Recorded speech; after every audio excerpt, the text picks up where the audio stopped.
Episode 10 की शुरुआत में असानो कुरोयूरी से पूछता है कि आखिर तुम मेरे परिवार के बारे में क्या जानते हो, बताओ मुझे। वो कहता है कि मैं तुम्हें ज्यादा कुछ तो नहीं बता सकता, लेकिन इतना याद रखो कि अंडरवर्ल्ड एक ऐसी दुनिया है जहाँ पर सच्चाइयाँ हमेशा छुपी हुई रहती हैं। और तभी सुई असानो को फोन करके बताता है कि प्राइम मिनिस्टर को किडनैप कर लिया गया है और इस वक्त उनकी लाइव स्ट्रीमिंग की जा रही है। जिसको हमने असली प्राइम मिनिस्टर समझा था, वो तो असल में एक बहरूपिया था। इसी वजह से कुरोयूरी को अपनी नजरों से दूर मत होने देना। लेकिन अगले ही पल में असानो ये देखता है कि कुरोयूरी खुद को छुड़ा लेता है और इसके बाद वो जैसे ही अपने कान का एक झुमका नीचे गिराता है, उस गाड़ी में एक बहुत बड़ा धमाका होता है और गाड़ी के टुकड़े टुकड़े हो जाते हैं। वहीं हमें योसाकुरा फैमिली का घर दिखाया जाता है, जहां पर ननाओ एक एक्सपेरिमेंट कर रहा था, लेकिन एक्सपेरिमेंट थोड़ा बिगड़ जाता है, जिसकी वजह से उसकी हालत कुछ ऐसी हो जाती है। अब इसके बाद ननाओ कहता है कि असानो के अकेले मिशन पर जाने की वजह से मुझे उनकी काफी चिंता हो रही है, इसीलिए मैं उनके लिए एक अच्छा इफेक्टिव हीलिंग पोशन बना रहा हूँ।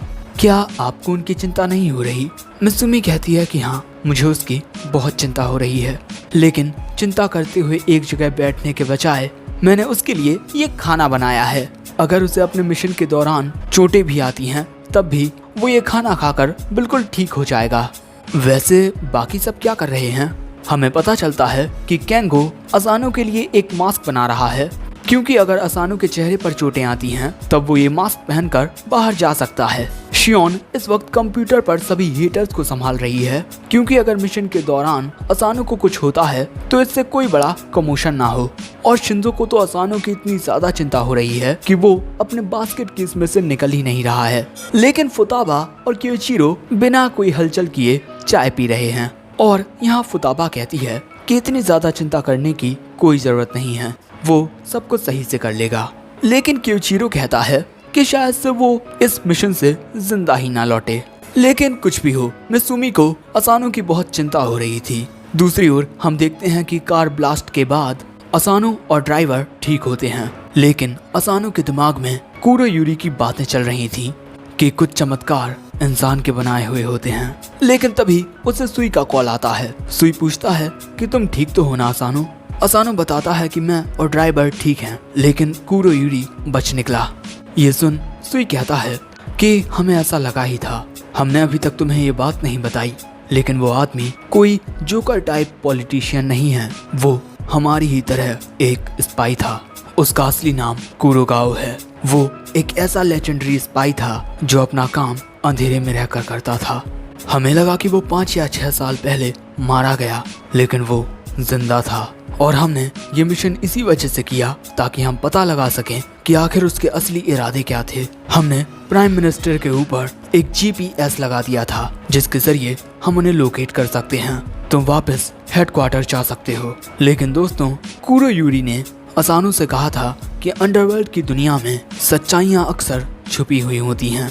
दूसरी ओर प्राइम मिनिस्टर की आंखों से पट्टियां हटती हैं और उनके सामने होता है कुरोयूरी। और दोस्तों, इस वक्त ये सब कुछ लाइव स्ट्रीम किया जा रहा है। यहाँ प्राइम मिनिस्टर कुरोयूरी से कहते हैं कि तुम पॉलिटिशियन के नाम पर एक काला धब्बा हो, तुम बस एक आतंकवादी हो। लेकिन तभी कुरोयूरी अपनी बिग उतारते हुए कहता है कि तुम अब तक मुझे नहीं पहचान सके। शायद से मेरा चेहरा देखकर तुम्हें यकीन ही ना हो कि मैं अब तक जिंदा हूँ। और अब जैसे ही प्राइम मिनिस्टर कुरोयूरी का असली चेहरा देखते हैं, वो घबरा जाते हैं। इस इंसान की आंखें काली होती हैं और अब ये पर्सन बहुत ही ज्यादा खतरनाक लग रहा है और यही है कुरोगाओ। और कुरोगाओ यहाँ कहता है कि आज मैं यहाँ कुरोयूरी पार्टी का लीडर बनकर नहीं, बल्कि एक पिता बनकर बात करने वाला हूँ जिसने अपनी बेटी को खोया है। मैं अब तक कई सारे पॉलिटिशियंस से बदला ले चुका हूँ, लेकिन सारी कहानी तो सिर्फ तुम ही जानते हो। और इसके बाद वो प्राइम मिनिस्टर के ऊपर अपनी बंदूक तान कर कहता है, तो क्या अब तुम सभी के सामने सच बयां करोगे या फिर मरना पसंद करोगे? जिस पर प्राइम मिनिस्टर कहते हैं कि अगर मैंने इतनी आसानी से सब सच बता दिया तो मैं एक पॉलिटिशियन के नाम पर धब्बा होऊंगा। ये बात सुन कुरोगाओ प्राइम मिनिस्टर में गोली मारने ही वाला था, लेकिन तभी अचानक लाइव स्ट्रीम होना बंद हो जाता है। क्योंकि कुरोकाओ को रोकने के लिए आ चुका है असानो। वो कहता है कि प्राइम मिनिस्टर को जाने दो, वरना, जिस पर कुरोकाओ कहता है कि तुम चाहकर भी मुझे शूट नहीं कर पाओगे। तुम्हारी इस गन की शूटिंग रेंज ज्यादा दूर तक की नहीं है, और अगर तुम इतनी दूरी से मुझे शूट करोगे तो हो सकता है कि प्राइम मिनिस्टर को भी बुलेट लग जाए। और तभी कुरोकाओ एक बुलेट शूट करके असानो के हाथों से बंदूक को गिरवा देता है। लेकिन इसी मौके का फायदा उठाकर असानो तेजी से कुरोकाओ के पास जाकर उसे कुछ इस तरह पकड़ लेता है। लेकिन कुरोकाओ असानो का हाथ पकड़कर उसे जमीन में दे मारता है और कहता है कि तुम्हारी ये चाल सिर्फ उन्हीं पर काम करेगी जो तुमसे कमजोर हो, ना कि उन पर जो तुमसे फिजिकली स्ट्रॉन्ग हो। और इसके बाद कुरोकाओ असानो के जालों से ही असानो को बांध देता है।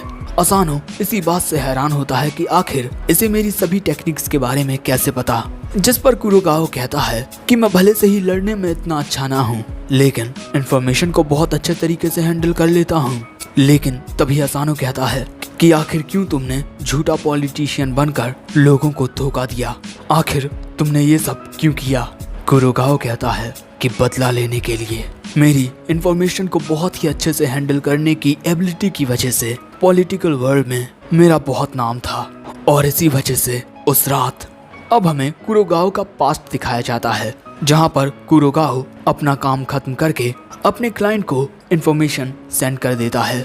इसके बाद वो अपने घर आता है एक केक का डिब्बा लेकर, और घर में अंदर आने के बाद वो अपनी वेशभूषा को बदल लेता है और कुछ इस प्रकार अपनी बेटी के लिए बर्थडे केक लेकर आता है। अपने पापा को ऐसे आउटफिट में देखकर उसकी बेटी थोड़ी हैरान हो जाती है, और इसके बाद हंसते हुए कहती है कि माँ की मौत के बाद आप लगभग हमेशा ही बिजनेस की वजह से बाहर रहते हो, और इसीलिए मुझे आपकी बहुत याद आती है। वैसे मेरे जन्मदिन पर घर आने के लिए शुक्रिया पापा, चलिए साथ में केक खाते हैं। वैसे आपको तो अच्छे से सरप्राइज देना भी नहीं आता, आपने वो तोहफा मुझे सरप्राइज देने से पहले यहाँ पर भिजवा दिया। लेकिन इसके अगले ही पल में कुरोकाओ के घर में एक बहुत बड़ा धमाका होता है। दोस्तों, उस डिब्बे में बॉम्ब था। धमाके के बाद अचानक ही बारिश होने लगती है। इस धमाके में कुरोकाओ तो बच जाता है, लेकिन वो बेचारा अपनी बेटी को खो देता है। उसकी बेटी की उसके जन्मदिन के दिन ही मौत हो जाती है। ऐसा किया है कुरोकाओ के क्लाइंट ने। कुरोकाओ का काम खत्म होने के बाद वो कुरोकाओ को अपने रास्ते से हटाना चाहते थे। मैंने बहुत लोगों को मारा है, मैं नहीं कह सकता कि मेरे साथ जो हुआ वो सही था या गलत, लेकिन उस पल के बाद मेरे अंदर सिर्फ बदले की आग थी, और इसी वजह से मैंने ये सब किया, और तुम्हें मारने के बाद मेरा बदला पूरा हो जाएगा, डिप्यूटी प्राइम मिनिस्टर शिरासागी। लेकिन तभी असानो कुरोकाओ पर हमला करने के लिए जाता है, लेकिन उसे दूर धकेल दिया जाता है इन तीनों के द्वारा, रेड, ब्लू, येलो। कुरोकाओ कहता है, बच्चे, शायद से तुम अपने परिवार को खोने के दर्द से वाकिफ होगे। तुमने भी वही दर्द सहा है जो मैंने सहा है, इसीलिए मैं तुम्हें कुछ करना नहीं चाहता। अगर तुम पीछे हट जाओ तो मैं तुम्हारे परिवार के बारे में तुम्हें बता सकता हूँ। असानो कहता है कि मैं तुम्हारा दर्द समझ सकता हूँ, लेकिन तुम जो कर रहे हो वो गलत है, और भले से ही मैं अपने परिवार के बारे में जानना चाहता हूँ, लेकिन मैं यहाँ किसी को मरने नहीं दूंगा। और तभी वहाँ पर सुई आ जाता है, और वो अपनी तलवार से इनके नीचे की जमीन को काट देता है, जिससे ये तीनों स्पाई नीचे गिर जाते हैं, और सुई भी उनका सामना करने के लिए चला जाता है। और यहाँ असानो कुरोकाओ का सामना करने के लिए तैयार हो जाता है। लेकिन जब असानो उस पर हमला करने के लिए जाता है तो कुरोकाओ उसके हमले को रोक कर कहता है कि ये चाकू शिंजो ने बनाया है और इस पर जहर लगा है। और तभी कुरोकाओ उस चाकू को असानो में ही मार देता है और उसे दूर फेंक देता है, और कहता है कि तुम नहीं चाहते कि कोई और मरे, है ना?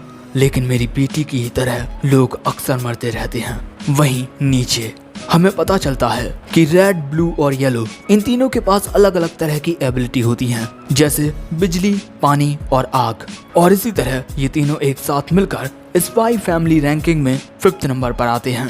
अब इसके बाद सुई अपनी एबिलिटी के बारे में बताता है, Hinagiku combat style, walking on flowers. इसमें आपकी मूवमेंट्स बिल्कुल किसी फूल की पत्ती की तरह हो जाती हैं जो जमीन पर गिर रही हो, जिसको कोई समझ नहीं सकता।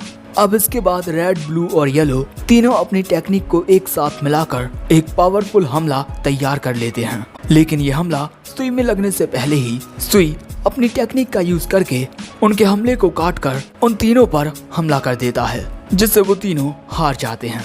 अब इसके बाद सुई असानो की मदद करने के लिए उसके पास जाने के बारे में सोचता है, लेकिन तभी अचानक उसे किसी की प्रेजेंस महसूस होती है, कोई बहुत ही ज्यादा ताकतवर। दूसरी ओर असानो खड़ा हो जाता है। यहाँ कुरोगाओ असानो से कहता है कि तुम कुछ नहीं बदल सकते, तुम वो दर्द नहीं बदल सकते जिसका मैंने सामना किया है अपनी बेटी को खोकर। असानो कहता है कि तुमने सही कहा, मैंने भी एक असहनीय दर्द का सामना किया है, लेकिन किसी के प्यार ने उस दर्द को मिटा दिया है। हम भले ही हकीकत ना बदल सकें, लेकिन ऐसी कई सारी चीजें हैं जिन्हें हम बदल सकते हैं, और मैंने यही सीखा है। और इसके बाद वो कुरोगाओ पर हमला करने के लिए चला जाता है। लेकिन कुरोगाओ को असानो की सभी टेक्निक के बारे में पता होता है। लेकिन तभी अचानक असानो सुई की टेक्निक का यूज करके कुरोगाओ के पीछे आ जाता है, जो देखकर कुरोगाओ भी हैरान हो जाता है कि आखिर ये इसने कैसे किया। दोस्तों, क्योइचिरो ने असानो को बताया था कि एक प्रो स्पाई को उसकी हर एक चाल के बारे में पहले से ही पता होगा, लेकिन तुम इसी बात का फायदा उठा सकते हो। अगर तुम्हारे दुश्मन को तुम्हारे बारे में सब कुछ पता होगा तो वो तुम्हारी काबिलियत को कम आंकेगा, और तुम इसी मौके का फायदा उठा सकते हो कुछ नया करके। भले से ही तुम्हारी वो नई टेक्निक बिल्कुल परफेक्ट ना हो, लेकिन वो तख्ता पलट करने के लिए काफी होगी। अब जैसे ही असानो कुरोगाओ के पीछे आता है, कुरोगाओ एक चाकू से उस पर हमला करता है, लेकिन उस हमले का असानो पर कोई असर नहीं होता। और इससे पहले कि कुरोगाओ असानो पर गन से फायर करता, असानो उसके हाथ को ही दूसरी ओर कर देता है और कुछ कम से उसकी गन को जैम कर देता है, और इसके बाद अपने धागों का इस्तेमाल करके कुरोगाओ को अच्छे से जकड़ लेता है। अब कुरोगाओ कहता है कि बच्चे, तुमने मुझे हरा ही दिया, शायद से मेरा अंत ऐसे ही होना था, लेकिन तुम मुझसे बहुत अलग हो। तुमने हार मानने से इनकार कर दिया, तुमने चुनौती का सामना करने का फैसला लिया। मैं तुम्हें सिर्फ इतना ही बता सकता हूँ। यहाँ पर वो असानो के हाथ में एक पर्ची दे देता है, और इससे पहले कि वो उससे कुछ और कहता, उसके गले में एक बुलेट आकर लगती है। असानो को समझ नहीं आता कि आखिर ये बुलेट कहाँ से आई, और अब कुरोगाओ मरते हुए कहता है कि इसी तरह बहादुरी के साथ आगे बढ़ते रहो, और कुरोगाओ यहाँ मारा जाता है। अब सुई असानो के पास आकर कहता है कि शायद से ये काम किसी अशेसियन का है, तुमने अपना मिशन बहुत अच्छे से किया असानो तायो। लेकिन कुरोगाओ की मौत पर असानो दुखी होता है। अब इसके बाद हम देखते हैं कि असानो उस जगह पर आ जाता है जिसके बारे में उस पर्ची में बताया था। मैदान के बीचों बीच एक पेड़। कुरोगाओ ने अपनी बेटी को यहीं दफनाया है ताकि वो हमेशा उस बीच को देख पाए जहाँ पर हम अक्सर खेलने के लिए जाया करते थे। यहाँ आकर असानो उसकी कब्र पर कुछ फूल रख देता है और उसके लिए प्रार्थना करता है, और यहाँ पेड़ में एक छोटा सा होल होता है, और यहाँ असानो को वो चीज मिलती है जिसकी उसे जरूरत थी।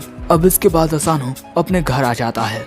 घर पर सभी उसका स्वागत करने के लिए बाहर ही खड़े हुए थे, और असानो के आते ही मित्सुमी उसके गले लग जाती है, और इसके बाद सभी असानो को कांग्रेचुलेट करने लगते हैं उसके मिशन के पूरा होने पर। लेकिन क्योइचिरो थोड़ा उदास होता है क्योंकि असानो जिंदा है, लेकिन असानो अपने पूरे परिवार को देखकर खुश होता है। और इसी के साथ ये एपिसोड एंड हो जाता है। तो दोस्तों, तुम्हें क्या लगता है, क्या कुरोगाओ ने जो किया वो सही था? कमेंट करके जरूर बताना, और अगर चाहो तो हमारे चैनल की मेंबरशिप को भी ज्वाइन कर सकते हो। And in the end, thanks for watching. Sayonara.